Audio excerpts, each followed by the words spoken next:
First, the gun was dipped in water. Then it was rubbed in sand. After that, most guns either got jammed or their shells failed to eject. But there was one gun that kept firing without any trouble. It was the world's most famous rifle, the AK-47. The man who made this gun was Kalashnikov. He used to operate tanks.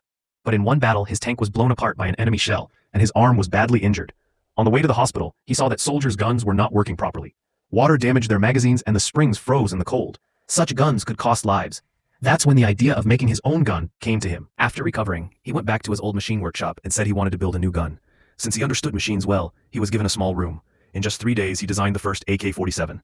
His hand had not fully healed, so he took help from some workers. Together, they worked hard and built the first AK-47. Now it was time to test it. One worker picked up the gun and fired at a drum. The bullet went straight through. Then he fired repeatedly, and every shot hit the target. The power of the gun was proven. After this, Kalashnikov went to the army office to get the gun approved.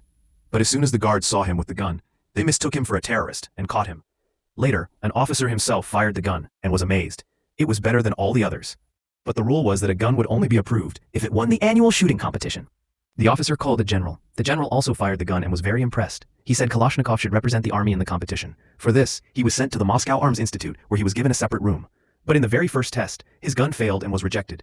He felt heartbroken and started to return home. Just then, on the way, an officer stopped him and gave him another chance to make a machine gun. Kalashnikov took it seriously and worked hard to make a new gun. Its test was successful too, but even then it wasn't selected. He was devastated. And then came the news that Germany had surrendered. The war was over. Everyone was happy, but Kalashnikov was sad. He felt that now there would be no need for his gun. He met the officer and said he wanted to go home. The officer quietly handed him a paper. It said that making weapons was still necessary. Kalashnikov returned to work. He learned from his past mistakes and built a new gun. 2 years later, the new AK-47 was ready. It was fired at a drum for the first time, and every bullet hit the target. He was very happy. Just then, the guards arrived. They caught him for testing the gun without permission, but Kalashnikov was smiling because he had faith in his work. He was brought before the general. The general also designed guns himself. Kalashnikov took his gun and, within seconds, disassembled all its parts. The general was stunned. He had never seen such a simple and strong gun. He gave Kalashnikov permission to enter the competition. Now the real contest began. All guns were first dipped in water and then rolled in sand. Most guns jammed. Finally, it was the AK-47's turn. It fired continuously without stopping. Not a single shot missed. Kalashnikov won, and large-scale production of the AK-47 began.